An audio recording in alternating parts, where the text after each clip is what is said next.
What's up, guys? Welcome to your 158th Android tutorial for the new Boston. What we're going to do in this tutorial is basically set up our handling XML stuff class, because again we set some sort of content handler to basically do the work or kind of handle the method that we want it to do. And that's what that class is pretty much going to do. Don't get confused by handler or anything like that. All it's saying is, we have this class that we want to handle the work or do the work. So we're going to set that up, and again, as we scroll over here, you can just see it needs some sort of a content handler. So this class has to be some sort of a handler, but as for now it's nothing, so it's giving us an error here. So let's jump over to our handling XML stuff class, and all we're going to do is say extends default handler. And then we just have to import that, Control-Shift-O, and let's just check out some of the classes or some of the methods that we can use for this class, I should say. Source, override, implement methods, and here's all of our methods for a handler or a default handler, such as start document, end document, and most importantly, we're just looking for certain elements like the city or the temperature. So we're going to work with this start element, and we're just going to hit OK, and it adds our method for us. And just to briefly talk about the important aspects of what's being passed in, we have a string called local name, and that's basically going to be, if we switch over here, that's going to be these call tags here, like forecast information or city or postal code or temp F for Fahrenheit. So that's what our local name is going to be. And then what our attributes, this fourth parameter, what that's going to be is this call or this call to action, this data, and pretty much all of them are the same, data. So that's another thing to keep in mind. Those are the two things that we're going to use with this tutorial. So let's just get started. We're going to delete this super method there, and all we're going to say is if local name, which again is the name of our second parameter that's being passed in. So we're going to say local name, and we're going to say if this is, again we have to compare strings, so we're going to say dot equals to, and then we can say something like city. So we're going to use city.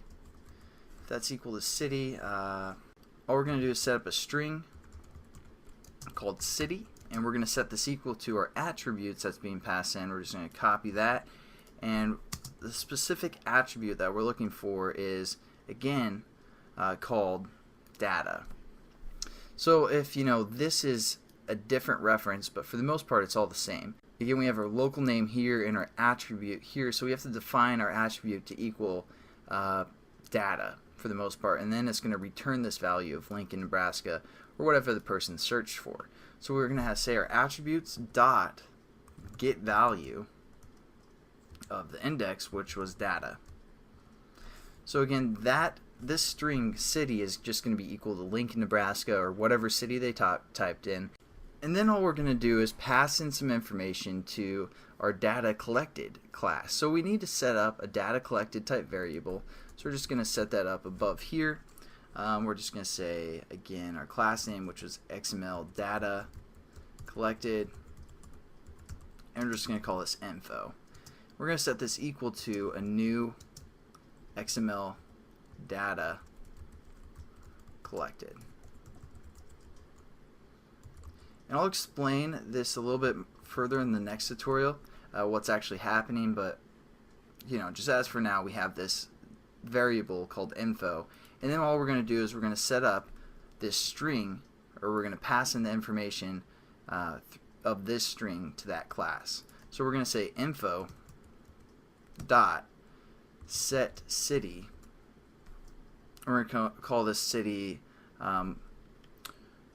again that's that method we set up in that class, and we're just going to refer to our string that we have here called city. Then we just have to say else if, and again I'm just going to copy this format here and paste it, and we're going to say instead of city we're going to say temp underscore F, and we're going to change this method, the info, to dot set temp, called temp maybe, and we're just going to set this variable equal to temp for a string. And again, all we're doing here is, oh, and this has to be integer, so all we have to do now is convert this string reference into integer.